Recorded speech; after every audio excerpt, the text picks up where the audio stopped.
Eu estou muito feliz, e você? Na verdade, eu só ando feliz. Desde o dia que eu encontrei com Jesus, a minha vida nunca mais foi a mesma. Eu recebi algo que nunca mais saiu de dentro de mim. Por isso que eu sou alegre. E você também é alegre por essa causa. Amém? Então Isaías vai dizer aqui: eu os consolarei em Jerusalém, como a mãe consola o seu filho. Pode pôr a mão no seu coração e orar comigo? Pai, em nome de Jesus, nesta noite nós queremos pedir ao Senhor que o Senhor possa abrir os olhos do nosso entendimento e que o Senhor possa nos guiar a toda a verdade. Submetemos a unção do Espírito Santo e queremos que o Senhor possa falar conosco, para que nós possamos ser totalmente ministrados através da Tua palavra, em nome de Jesus. Amém. Bom, Isaías vai dizer, um profeta Isaías, vai dizer que eu os consolarei em Jerusalém, como a mãe consola os seus filhos. Nós sabemos que o homem ele foi criado perfeito. Quando Deus ele criou o homem, Deus tirou o homem de dentro de si, do seu espírito, o Pai, o Filho e o Espírito criou o homem. E pegou esse homem, uma criação, algo que saiu de dentro, algo dele, e estabeleceu na terra e formou o homem na terra. E o homem se tornou uma alma vivente. E o homem vivia nada quebrado, nada faltando. O homem era perfeito. O homem vivia em equilíbrio. O homem tinha comunhão plena com Deus. O homem ouvia a palavra de Deus. O homem ele andava pela fé naquilo que Deus dizia. E o homem era feliz. O homem ele era suprido. E o interessante é que vivendo toda essa vida abundante, vivendo a vida de Deus, Deus também traz a mulher. Da sua lateral ele forma a mulher. E a mulher também se torna uma alma vivente. Mas o homem e a mulher foram formadas em Deus. E o homem se torna uma família. Deus tem prazer na família, sim ou não? E o homem vivia abundantemente. Até quando o homem ele transgrediu aquilo que Deus havia estabelecido. Todas as vezes que nós avançamos fora daquilo que a palavra diz, nós vivemos tempos difíceis. E não foi diferente no homem. O homem cai, o homem afasta de Deus, mas mesmo assim Deus nunca perdeu expectativa na sua criação. Deus passa a conduzir um povo para poder proclamar a glória dele através daquele povo. E Deus então ele separa um povo chamado Israel e conduz esse povo para que esse povo pudesse ser a família de Deus na terra e pudesse proclamar a grandeza de um Deus poderoso, um Deus maravilhoso. Mas automaticamente esse povo também ele se corrompe dos propósitos de Deus. E por causa disso esse povo ele é levado ao cativeiro. E durante 70 anos eles ficam ali no cativeiro. E Deus, antes do povo ir para o cativeiro, Deus sempre fala conosco, sabe? Deus sempre nos avisa da parte dele. Então Deus levanta um profeta chamado Isaías e diz assim, olha, eu os consolarei em Jerusalém, como a mãe consola o seu filho. O interessante é que Isaías ele viveu de 100 a 150 anos antes do cativeiro, antes do povo de Israel, antes do povo desobedecer a Deus para poder ser cativo. 100 a 150 anos atrás, Isaías profetiza acerca daquele povo, dizendo, olha, eu os consolarei em Jerusalém, como a mãe consola o seu filho. Você pode dizer glória a Deus? Então os judeus eles foram levados cativo. O rei Nabucodonosor, o rei da Síria também, o rei da Pérsia, Ciro, levaram eles ao cativo e eles ficaram então no cativeiro 70 anos. Então Deus levanta esse rei Ciro e tem a primeira deportação, vence o povo novamente para Jerusalém, vem a segunda deportação, traz novamente esse povo para Jerusalém. O interessante é que a palavra Jerusalém é cidade de paz, quer dizer, Shalom, quer dizer, nada quebrado, nada faltando, nada fora do lugar. Porque essa é a visão de Deus para a família, essa é a visão de Deus para o povo. E Deus então, Ele traz novamente esse povo para cuidar desse povo em Jerusalém. Quer dizer, nós podemos observar aqui que Deus, através do seu amor incondicional, Ele faz uma metáfora. Assim como a mãe, Ele cuida dos seus filhos, assim também Deus cuida do seu povo. Então Deus está fazendo ali uma metáfora. O Salmo 30, no versículo 5, na parte de B, vai dizer: o choro pode durar uma noite, mas a alegria vem ao amanhecer. Deus estava dizendo para aquele povo: olha, é eu que cuido de vocês. Eu cuido de vocês assim como a mãe cuida de uma família, como a mãe cuida dos seus filhos. E Deus então traz o teu povo para Jerusalém, um local de paz, um local onde nada estava quebrado, nada estava faltando. O interessante é que nós observamos que no princípio o homem era assim, perfeito, nada quebrado, nada faltando. Essa é a visão de Deus para mim e para você, que não possa faltar nada, que nós possamos viver em equilíbrio, com toda suficiência, ainda que existem coisas que estejam caindo ao nosso redor, mas nós vamos viver um tempo da graça e do cuidado de Deus. Sim ou não? Então Deus tinha essa visão para aquele povo. Olha, eu vou os consolar, porque eu sou o consolador de vocês. Eu estou com vocês.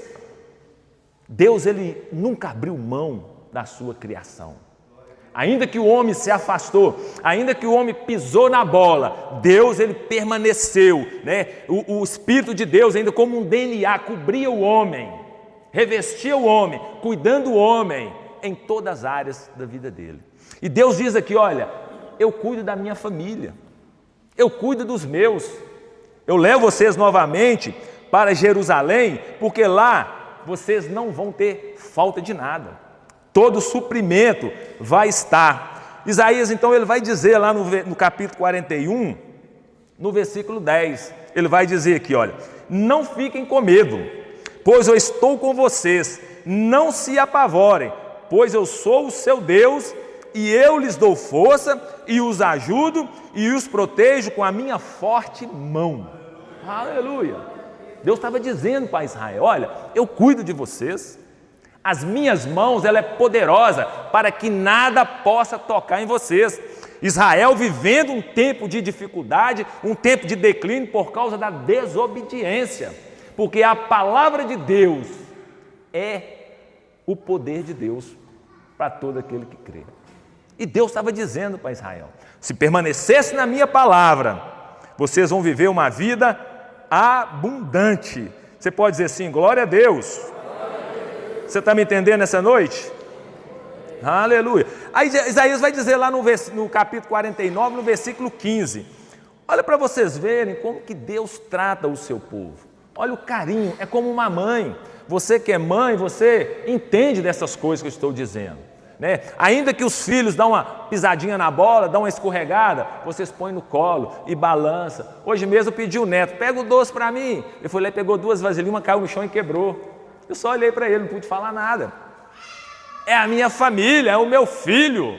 E é assim que a mãe trata os filhos. Então Deus vai dizer através do profeta Isaías, isso há um tempo anterior. Não tinha, o rei Nabucodonosor não tinha nascido ainda, o rei Ciro não tinha nascido, eles não tinham sido, levados ao cativeiro, mas Deus já estava falando com aquele povo. Estava falando, profetizando acerca da palavra dele que ia cumprir na vida daquele povo. E ele vai dizer aqui, ó: o Senhor responde: será que uma mãe pode esquecer o seu bebê? Será que pode deixar de amar o seu próprio filho? Mesmo que isso aconteça, eu nunca esquecerei de vocês. Aleluia! Ele é fiel. Ele cumpre a sua palavra. Então o plano de Deus, ele se cumpre na vida daquele povo, porque Deus, ele tem uma visão, uma extensão de família. Israel era a família de Deus. Era o povo de Deus, era o povo escolhido, era o povo que foi separado para cumprir o propósito de Deus, porque Deus tem propósito nas nossas vidas. Não pensa você que você veio alienatoriamente. Deus tem um propósito. Deus quer cumprir na sua vida. Algo da parte dele tem que acontecer através da sua vida. Aleluia. E Deus, quando Ele nos vê como um potencial, com algo precioso, porque desde o princípio Ele tratou a sua criação. Deus, Ele queria ser extenso na terra, Ele queria ser verdade na terra, e Ele criou a mim e criou a você, para nós representarmos esse Deus maravilhoso, como família de Deus. Nós podemos observar, quando o povo de Israel foram cativo, ficaram 450 anos no Egito, quando Deus levantou aquele povo e tirou aquele povo com mãos fortes, com mãos poderosas, todos saíram juntos. Aleluia. Não ficou nenhum para trás.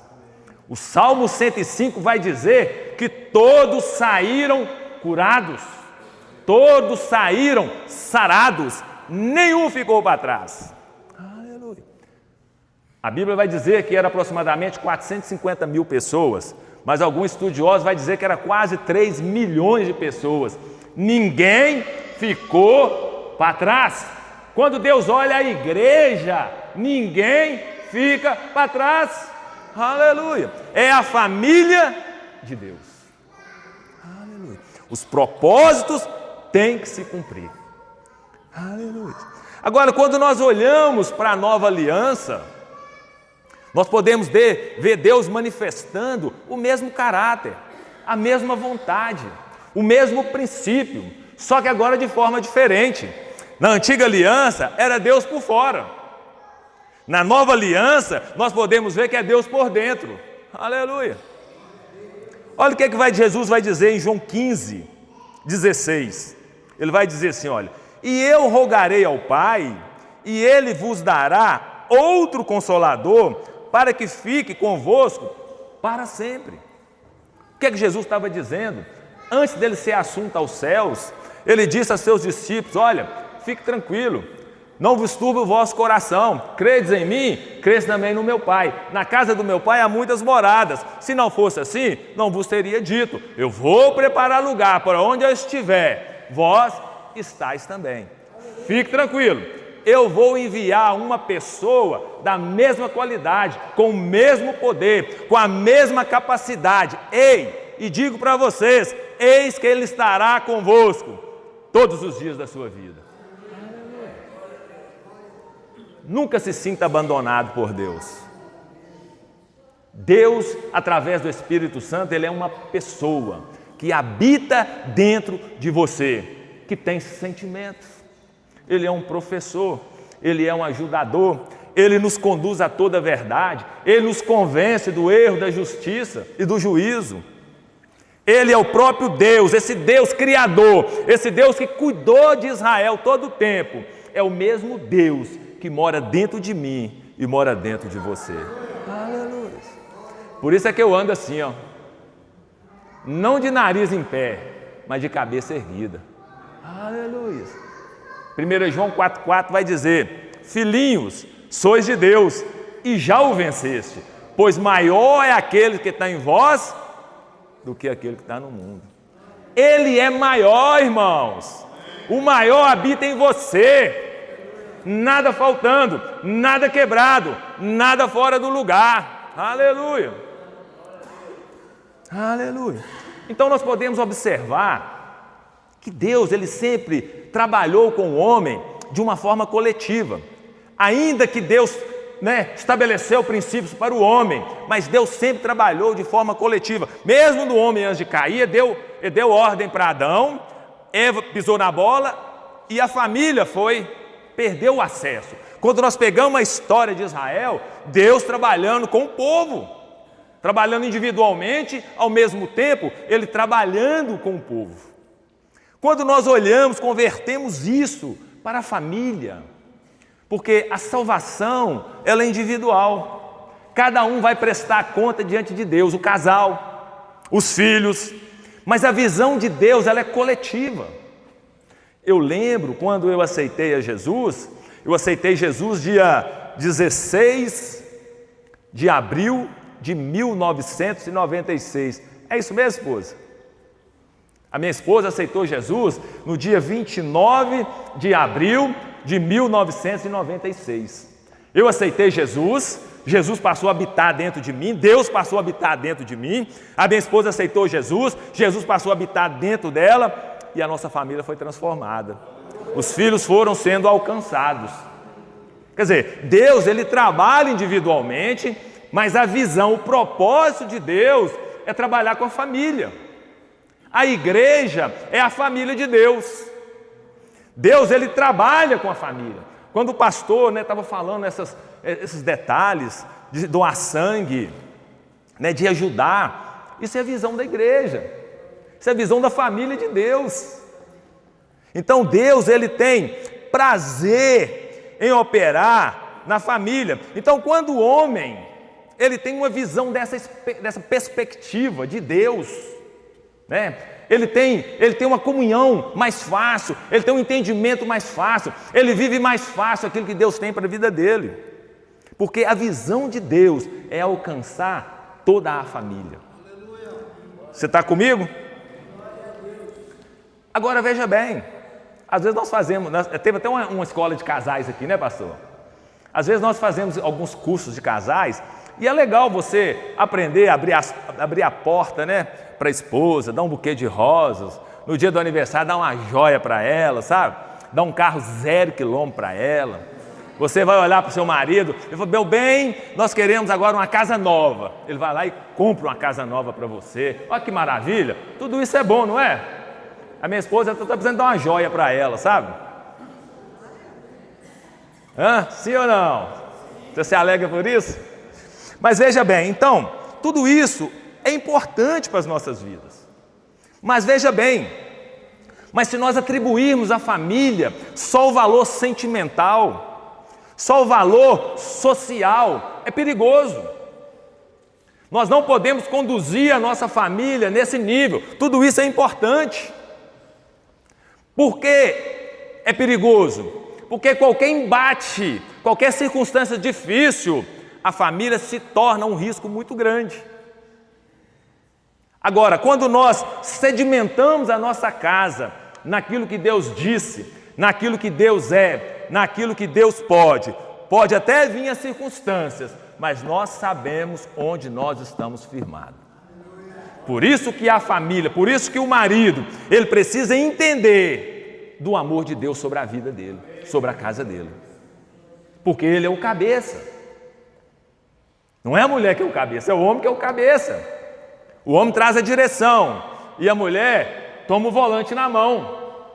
E assim, a família, ela é protegida pelo amor de Deus. Veja bem, de 20% a 40% das famílias se divorciam por questões sociais, financeiras, relacionamento.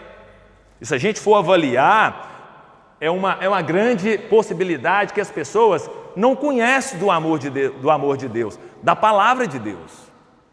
De 46% dos conflitos dos casais é relacionamento e financeiro. Porque quando vem os embates, como as pessoas não estão edificadas naquilo que eles são, naquilo que Deus é, naquilo que Deus pode. Eu lembro quando eu não conhecia a Deus, andava nos meus sentimentos,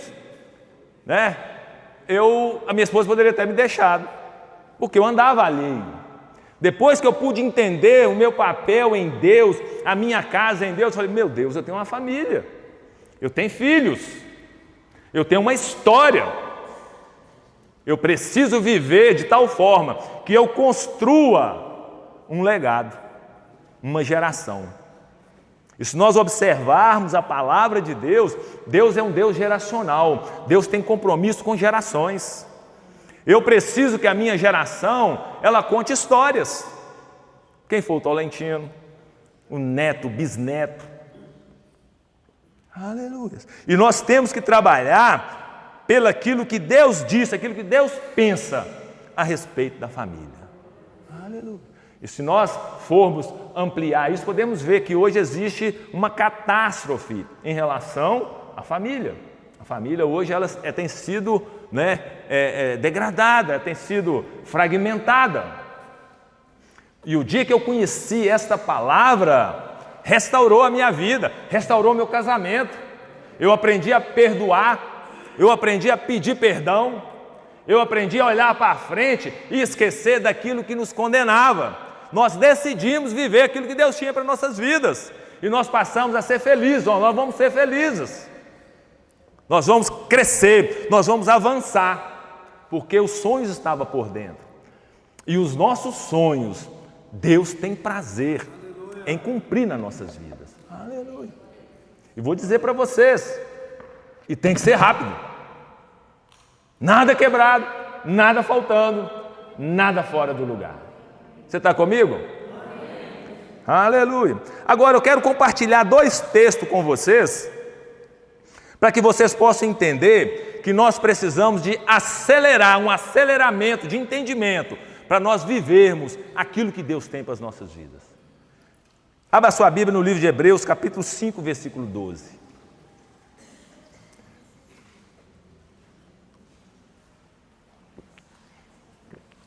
Hebreus 5, 12.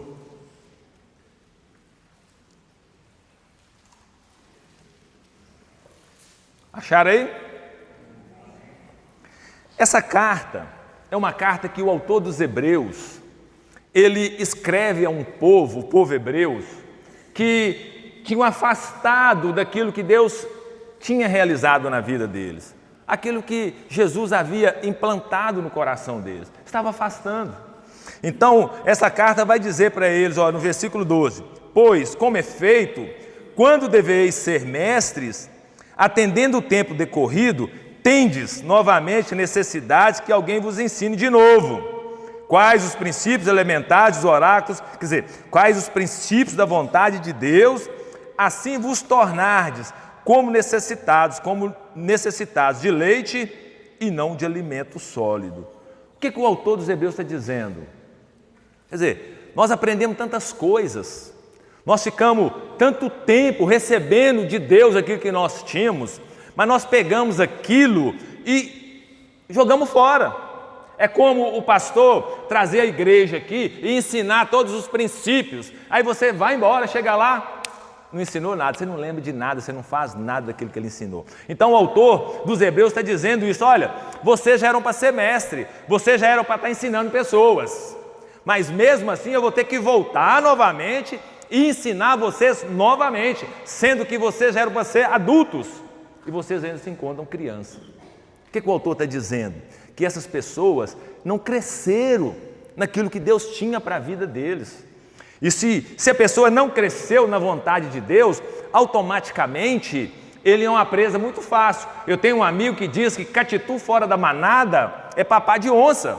Quer dizer, se nós não crescermos naquilo que Deus tem para as nossas vidas, se nós não crescermos a nossa família naquilo que Deus tem para as nossas vidas, nós somos presa fácil. O casamento é fácil, os filhos são presas fáceis. Então o autor está dizendo: olha, você já tem que ser mestre, você já tem que ser capacitados, os seus testemunhos já tem de ser de tal forma que as pessoas olham para vocês e aprendam através das suas vidas. Aleluia. Porque eles estavam afastando daquilo que Deus havia estabelecido, daquilo que Jesus havia sedimentado no coração deles. Olha o que ele vai dizer no versículo 11 de Hebreus 5. A esse respeito, temos muitas coisas que dizer e difíceis de explicar. Portanto, vos tendes tornados tardios em ouvir. Essa palavra tardios quer dizer preguiçosos, lentos, molosos. Quer dizer, ouve, mas não toma atitude. Recebe no coração, mas deixa a vida me levar. Não toma atitude. Porque a palavra de Deus, quando ela é enxertada no nosso coração, no nosso espírito, ela tem que florescer. E é pela fé. O meu casamento vai ser o melhor casamento. Eu decidi ser feliz com minha esposa. Agora, uma decisão, ela precisa de ter uma mudança de perspectiva. Eu tive que pedir perdão para ela. Eu tive que entender que eu não podia viver aquela vida que eu vivia. Eu tinha que entender que ela fazia parte agora dos meus sonhos, dos meus projetos, que nós tínhamos uma vida a realizar. O que é que nós tínhamos que fazer? Pegamos tudo aquilo que nos condenava e lançamos para trás. Como diz o apóstolo Paulo aos Filipenses, capítulo 3, versículo 13 em diante. Esquecendo-me das coisas que para trás fica, eu caminho para um alvo, eu caminho para a frente. Eu tenho coisas novas para a minha vida. O meu casamento tem coisa nova. A minha família tem coisa nova. Os meus filhos têm coisa nova. E eu vou viver aquilo que Deus tem para mim. Aleluia. Está comigo? Você está me entendendo essa noite? Então o autor está dizendo aqui que nós precisamos de guardar e desenvolver os princípios elementares da doutrina de Cristo.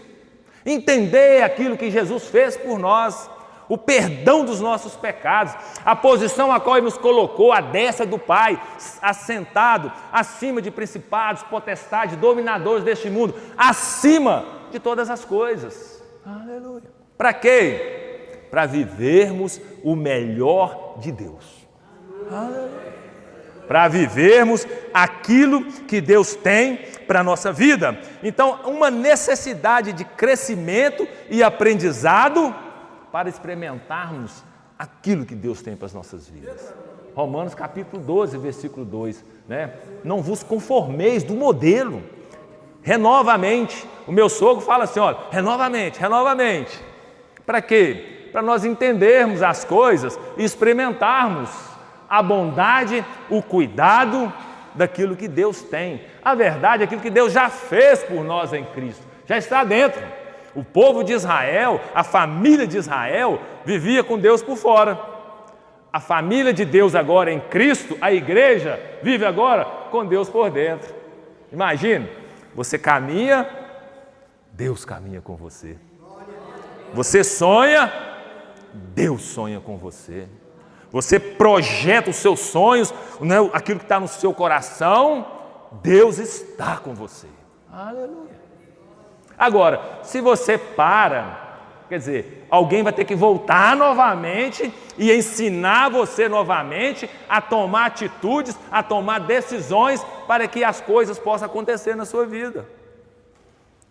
Muitas famílias, né, estão paradas, observando e recebendo aquilo que a televisão está dizendo. O sistema está dizendo. Mas eu e você não dependemos de sistema. Nós dependemos de um reino que já está estabelecido dentro de mim, dentro de você. No livro de Lucas, os discípulos perguntou para Jesus, Jesus, onde está o reino?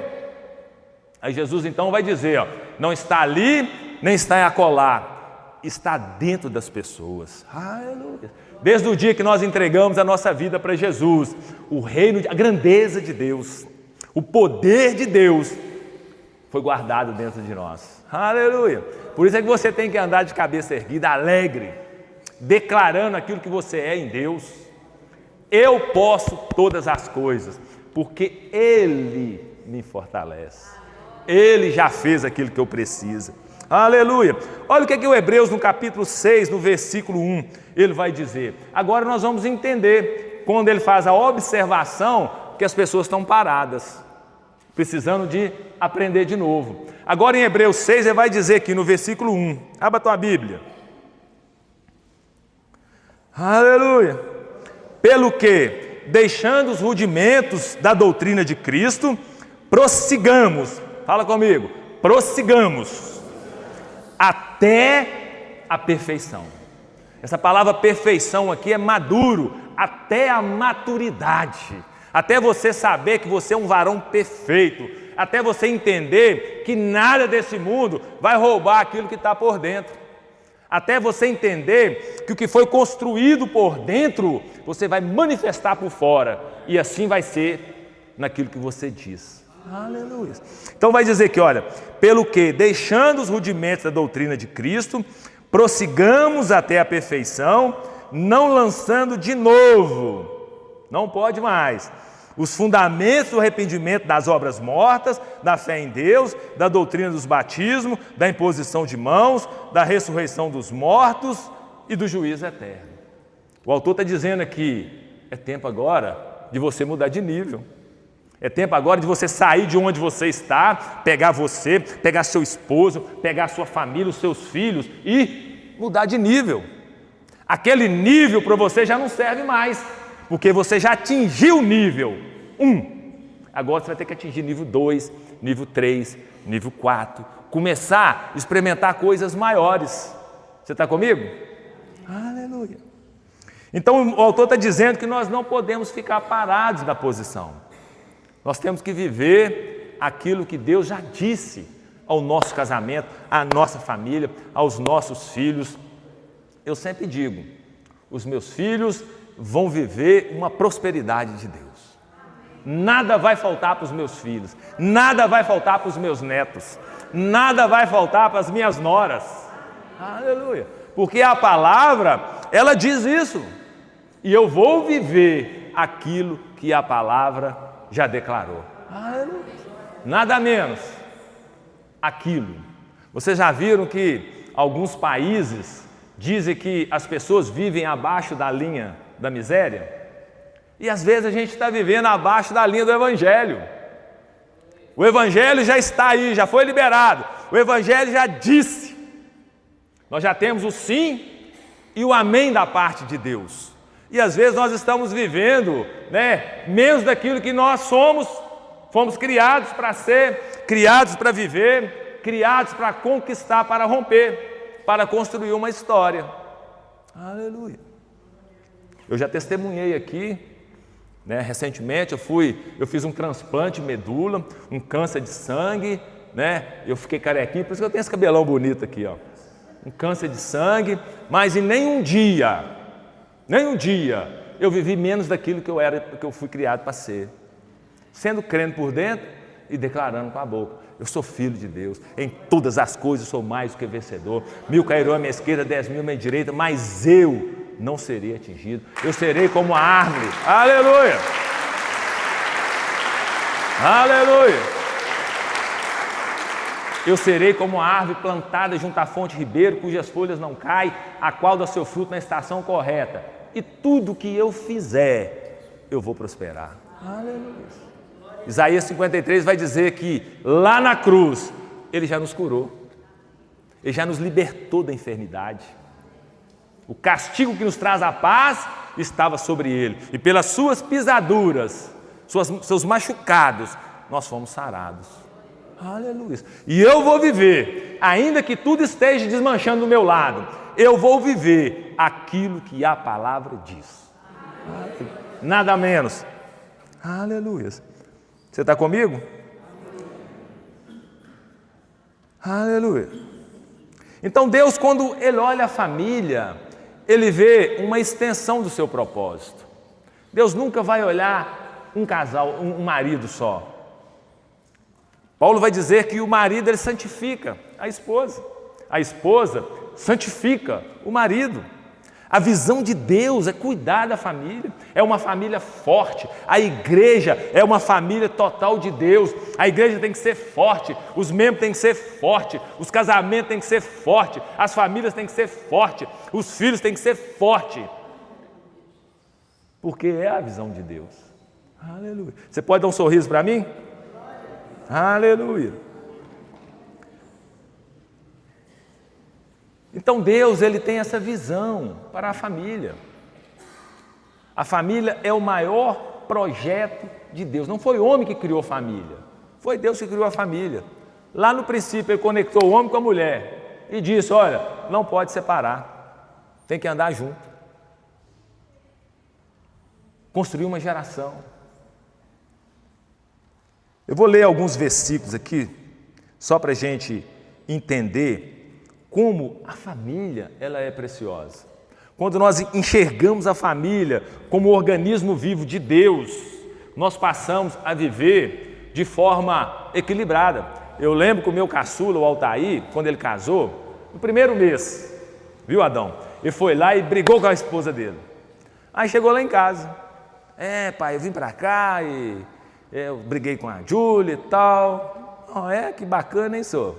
Aí deixei ele lá, acalmou. Agora fala o seguinte, você volta para sua casa. Já tomou uma água, já refrigerou, volta para sua casa. Vai acertar com ela lá. Nunca mais aconteceu. Porque a família é assim. É preto no branco. Se abrir concessão, não cumpre a palavra. Olha para você ver o que 1 Coríntios, capítulo 11, versículo 11 a 12, o apóstolo Paulo, ele vai dizer aqui, olha. No Senhor, todavia, a mulher não é independente do homem, nem o homem é independente da mulher. Pois assim como a mulher provém do homem, também o homem nasce da mulher. Mas tudo provém de Deus. É uma combinação de dois. É uma amizade de duas pessoas vivendo o projeto de Deus junto. A mulher não é mais, não é menos, o homem não é mais, não é menos, é juntos. Eu tenho 40 anos de casado. Eu sempre invisto na vida da minha esposa. A gente brinca, a gente caçoa, a gente faz história, mas a gente procura viver a vida para que a palavra de Deus possa cumprir através da nossa vida. Aleluia. Eu sempre digo que, pega essa aí, marido, sempre quando você for comprar um carro zero, compre primeiro para sua esposa.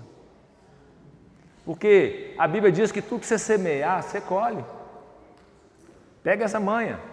Eu quero comprar um carro zerinho. Dá ele primeiro para sua esposa, você vai ver a quantidade de carro que você vai receber. Aí o marido vai lá e compra um carro novo e dá um carro velho para a mulher. Imagine, falta de visão do céu, falta de visão de Deus. Porque o homem que tem a visão de Deus, ele vai lá e compra o melhor para a esposa. Uma esposa seguro é um lar seguro. Uma esposa alegre é um lar alegre. Uma esposa contente, existe prosperidade dentro da casa. Aleluia, estou vendo Deus liberando carro aí para homem dar para a esposa. Então veja bem, nenhum é maior do que o outro. Agora, olha para vocês verem o que Efésios capítulo 5, versículo 25 vai dizer. Maridos, ame cada um a sua esposa, como Cristo amou a igreja e Ele entregou a vida por ela. Olha você ver que bacana. É sempre Deus olhando a família. Temos que amar, temos que cuidar. Não é que você vai morrer da sua vida, Jesus já deu a vida. Mas o apóstolo está dizendo aqui que você vai cuidar da sua esposa de tal forma que você vai colocar ela como se fosse a sua vida. Colocar no lugar dela, nos sentimentos. E você sabe que mulher é mais sentimental do que os homens. A minha esposa mesmo, se eu xingar ela, ela adoece. Eu não posso. Na verdade, a gente fala, os antigos falam passar um pito, né? Se passar um pito nela, ela fica triste, ela se angustia. E eu sei disso, eu não vou fazer isso, porque eu quero o melhor para ela. E às vezes eu sofro o dano, o dolo, para que ela possa ficar bacana, para que eu possa ter uma esposa alegre. Por isso que o marido, ele precisa de ter sabedoria, não sabedoria humana, sabedoria de Deus. Porque quando a sabedoria é humana, tem dia que você está de mau humor, aí você dá um coice. Agora, quando você tem o Espírito de Deus, ainda que venha pressão, você sabe o que você tem que fazer. Você tem noção da consequência daquilo que você faz. Né? Agora, no capítulo 22, no versículo 23 de Efésios, né, o autor vai dizer aqui, esposas, quem tem esposa aqui, levanta a mão. Olha, não, as esposas levantam a mão. Isso. Esposas, sujeite-se cada uma a seu marido, como ao Senhor, pois o marido é o cabeça da esposa, como Cristo é o cabeça da igreja. Quer dizer, é um conjunto de relacionamento tão bacana. Quando a gente entende essa visão de Deus, não tem problema. É um equilíbrio. O homem cuidando da esposa, o homem cuidando da família. E a mulher submetemos a um cuidado da família na vida dela. Não é que a família não é que a esposa é capacho, não é isso. A esposa, ela é uma ajudadora. Minha esposa faz tudo que eu preciso. As minhas decisões erradas, ela ajuda a corrigir, né? Naquilo que eu estou falando. Por exemplo, muitas vezes eu falo aqui no público, chega em casa e ela me corrige. Você não podia ter falado isso. Ó, você falou um negócio errado lá, ó. Você tem que fazer um cursinho de português. Porque a mulher, ela é ajudadora. Ela nos conduz, né? Ela tem a função de Deus na terra para conduzir a família, a casa. Ela tem a função do Espírito Santo, nos conduzir, né, naquilo que nós precisamos ser. E quando nós entendemos essa verdade, né, 70 anos de casado, 80 anos de casado, olha para trás, a geração está lá, os filhos estão casados, vem os netos, vem os bisnetos. Ah, eu era neto do Tolentino, aquele velhinho é bacana demais. Ele me ensinou tantas coisas, ele tem uma história. Quando nós entendemos essas verdades daquilo que Deus quer fazer nas nossas vidas, nós construímos história. Nós construímos um legado. Não vai perder. Porque pessoas olham para a gente. Pessoas estão olhando para as nossas vidas. Aquilo que nós falamos, as nossas atitudes, os nossos relacionamentos. Todo marido, quando dá um coice na esposa, pessoas estão observando. Toda mulher que quer ser, né, passar o marido como um capacho, as pessoas estão observando. O marido que não cuida bem dos filhos, as pessoas estão observando.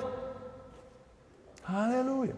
Mas quando nós entendemos os papéis, nós vamos viver uma vida de abundância, uma vida de prosperidade. E a palavra de prosperidade quer dizer uma jornada.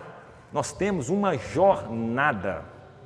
Tudo que você faz vai prosperar. Tudo que você tocar vai prosperar. Tudo que as pessoas olhar na sua vida vai ser uma verdade. Olha para vocês verem como que Deus ele preocupa com a família. Olha a vida de Abraão. Abraão é Gênesis capítulo 12, versículo 3. Deus disse a Abraão: Abraão, abençoarei os que te abençoarem e amaldiçoarei os que amaldiçoarem, e em ti serão benditas todas as famílias da terra.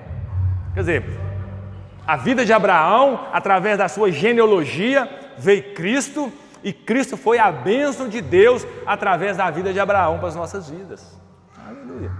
Agora, quando nós convertemos para as nossas vidas, nós também somos bênção na vida de outras famílias. Como conselheiro, como uma palavra profética, como uma palavra de sabedoria, como uma palavra de revelação, uma palavra de conhecimento, uma palavra de testemunho. E nós seremos benditos na vida de outras famílias. Você está comigo? Olha a vida de Noé. Deus disse a Noé: Noé, contigo, porém, estabelecerei a minha aliança. Entra na arca, tu e teus filhos, a tua mulher e as mulheres dos teus filhos. Quer dizer, o único homem na terra que Deus achou justo para poder entender aquilo que Deus queria fazer foi Noé. E todos que entenderam entraram na arca, estavam com Noé. Quando nós entendemos essa verdade, se cumpre o poder do Evangelho. Paulo vai dizer em Romanos capítulo 1, versículo 16, que o Evangelho, ele é o poder de Deus para aquele que crê. Quer dizer, as verdades de Deus na vida daquele que crê. A verdade, quando nós entendemos, nós carregamos uma bomba. Nós carregamos uma bomba mais poderosa do que essas que os países têm aí. É o poder de Deus. Deus diz para Ló: Ló, entra. Então disseram os homens a Ló: tens aqui alguém dos céus? Genro, teus filhos, as tuas filhas, todos quanto tem na sua cidade, faz-o sair deste lugar. O anjo apareceu para Ló. Quem saiu? Só os que creram. Os genros ficaram. A esposa voltou atrás. Quer dizer, quando nós entendemos essas verdades, existe aquilo que Deus disse: eu sou a mãe de vocês, eu cuido. Nós vamos viver nada quebrado, nada faltando.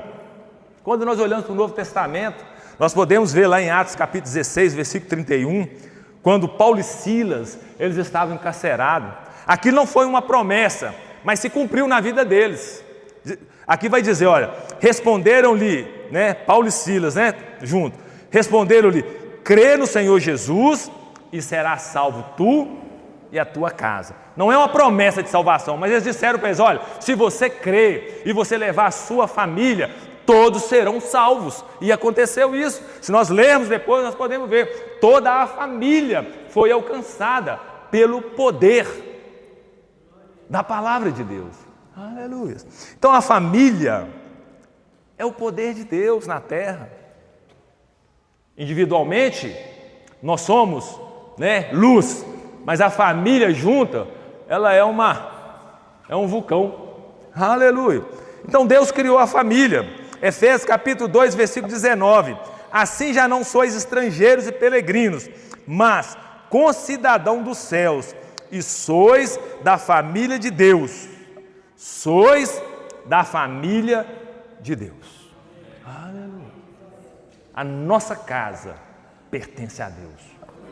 O nosso casamento pertence a Deus. Os nossos filhos pertencem a Deus. Nenhum vai ficar para trás. Nenhum vai se perder. Vai se cumprir a palavra na vida de cada um. A nossa geração contará histórias a nosso respeito. Aleluia. A nossa geração é bendita do Senhor. Aleluia. Você crê nisso? Então eu quero orar por você nessa noite, porque o relógio não converte. Fique de pé. Eu quero chamar aqui a equipe de louvor. Você entendeu nessa noite que o Espírito quis comunicar a você? Agora, para a gente orar antes, eu queria falar com você o que o apóstolo Paulo, ele escreveu em Romanos capítulo 8, versículo 32. Para que você possa dar um salto de alegria e entender que tudo já está dentro de você. Às vezes nós olhamos aquilo que a palavra diz a nosso respeito de uma forma distante. Se a palavra diz, vai acontecer. Né? Romanos capítulo 8, capítulo 10, versículo 8. Paulo vai dizer, olha, a palavra está diante de ti, na tua boca e no teu coração. Se com o coração crê e com a boca confessa a salvação, será salvo. O coração se crê para a justiça e com a boca a salvação. Quer dizer, a palavra ela é poderosa. Se nós usarmos a palavra de Deus como sendo a nossa palavra, é o poder de Deus sendo manifesto através da nossa vida. Aleluia. Tudo que nós dissermos, assim, se nós crermos naquilo que nós dizemos, vai acontecer. Aleluia. Mas voltando lá em Romanos capítulo 8, versículo 32, o apóstolo Paulo vai dizer, olha, aquele que não poupou o seu próprio filho, Jesus, Deus, o entregou por nós, não nos dará com ele todas as coisas? Aleluia. Tudo que você precisa está na pessoa de Jesus. Aleluia. Quando você levantou as suas mãos, abriu o teu coração e convidou a Jesus para fazer parte da sua vida, você recebeu toda a totalidade que Deus tem para você. Tudo que Deus é, tudo que Deus tem, tudo que Deus pode, está dentro de você. Aleluia. Você é portadora da glória de Deus, do amor de Deus, das grandes obras que Deus quer realizar na terra. Se Deus quer comunicar algo grande na terra, Ele vai procurar quem? Quem está preparado. E por isso nós temos que estar preparados para cumprir a vontade do nosso Pai. Quando o nosso Pai olhar de lá e falar, olha, eu vou fazer isso na terra, Ele vai olhar para você e vai dizer, vou fazer através da vida do meu filho. Ele vai espalhar a minha glória. Aleluia. Eu queria orar por você, para sua casa, para o seu casamento, aquilo que você tem colocado diante do Senhor nesse tempo, principalmente nesses cultos de família, né? O último domingo do mês. Eu sei que o coração da gente, ele busca tantas coisas para a família, principalmente os pais. Há muita necessidade na vida da família. Os filhos, as filhas, faculdade, trabalho, as inseguranças, aquilo que eles vão ser. Né? Porque o diabo ele veio para matar, roubar e destruir. E é a função dele. Mas quando nós entendemos essa verdade, é como um DNA, nós somos revestidos deste poder. E nenhum mal vai tocar na nossa casa. Nenhum mal vai tocar na nossa família. Nenhum mal. Maior é aquele que habita em nós do que aquele que habita no mundo. A nossa família, a minha família, a sua família pertence ao Senhor. E nós temos que nos levantar em autoridade e poder. Recebereis poder ao descer sobre vós o meu Espírito e sereis as minhas testemunhas. Satanás, sai.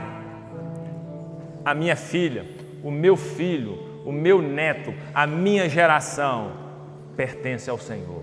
Satanás, tira suas mãos sujas. Nenhum mal vai prevalecer. Vão prosperar, vão se formar, vão ser doutores, vão ser empresários, vão ser homens dignos, vão ser mulheres grandes, vão construir história.